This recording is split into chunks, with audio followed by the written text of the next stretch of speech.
Alright, hey everybody, Jason here. Welcome to part 2 of the Trike build. There probably will be a part 3. The Trike is almost done. Some major changes.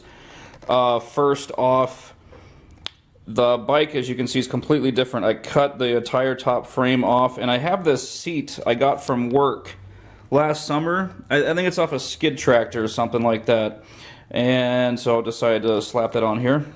Bolted that to the frame and cut the frame of the bike so you can sit really low to the ground like a Trike. It is much more comfortable, and because I have ridden this once, and I'll get to that in a second because it does work. It is a little springy though. I don't trust this just like that. My son's going to weld me a little brace bar right there, and then it will be fine. Because of this change, my accelerator cable is now too short. I have to get a longer one once this is all completely done. Rear end, the whole rear end is done, finished. Apparently my dog wants some attention. Lots of bolts. I got the pillow block hanger bearings right under here. That's where these bolts go to. I don't think you can see that. There's one right there. Got my tires and wheels and axle from BMI go-karts, BMI carts. Engine mounted and it runs. Alright, I got my 60-tooth sprocket gear attached to my centrifugal clutch. I do have that chain tensioner. I'm not sure if I'm even going to need it.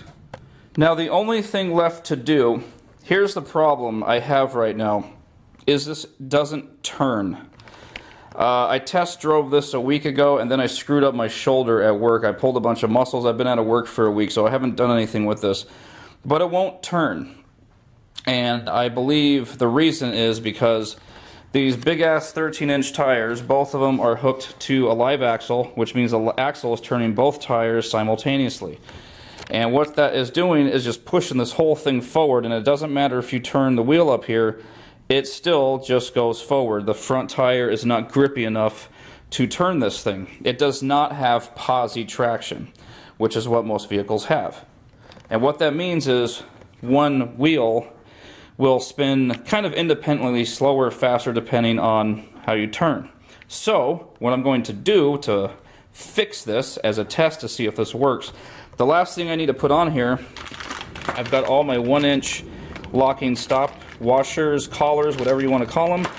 I've got to put these on the wheels here, over there, by the bearing. I got to put a few of these on here to lock everything in place. Now, when I do this, what I'm going to do, this tire right here, I'm going to remove the 1/4-inch keyway. And then I'll have the locking collars on each side. That way, this wheel will be able to spin independently of the axle.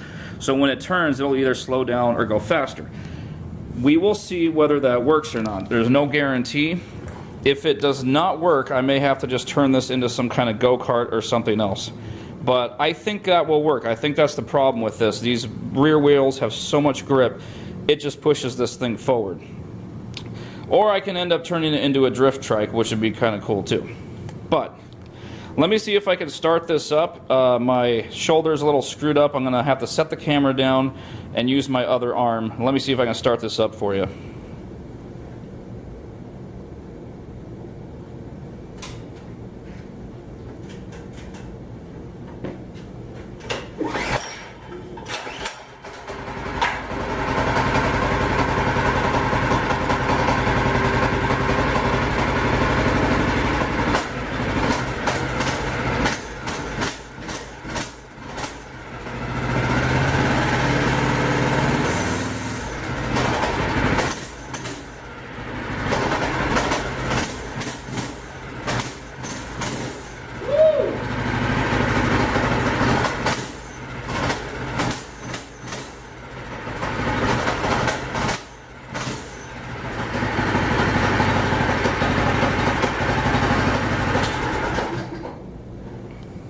Alright, as you can see, she starts up and runs, and so I'm pretty excited to take this out.